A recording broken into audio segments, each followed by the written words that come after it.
One of the most solemn ceremonies of the year is when the Pope proclaims new saints, who serve as shining life examples for Catholics worldwide.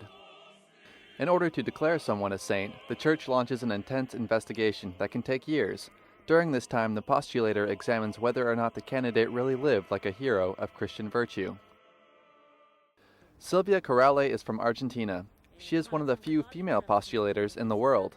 She is currently reviewing 20 beatification cases, including that of Vietnamese Cardinal François Xavier Van Thuan and world-renowned architect Antoni Gaudí. The truth is that I haven't counted all of them. I know that I have a significant number of upcoming cases that cover a little bit of every vocation in the life of the Church. In order to open the beatification process, 5 years have to pass after the candidate's death.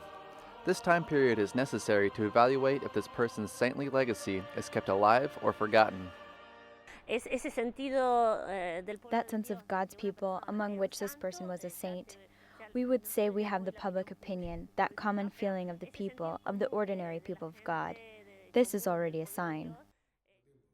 The next step involves gathering testimonies from people who knew him or her, in order to demonstrate their virtues with concrete facts and not just opinions.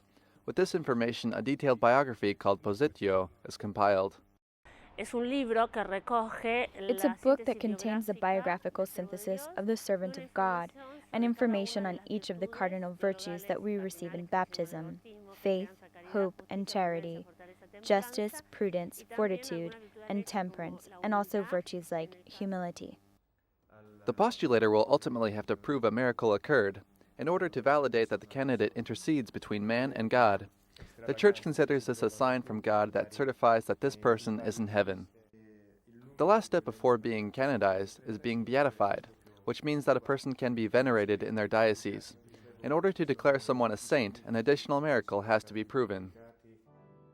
Every time that someone is proclaimed a new saint, it is a milestone marking the end of years of work from a postulator and his or her staff. Corrale says it is like giving birth. You suffer a lot, but in the end, it's a great joy. It takes many years, a lot of work, and when the moment finally arrives, it is a great joy, in which one has already forgotten the years of labor, of working hard to convince the superiors of the congregation of all the various motivations.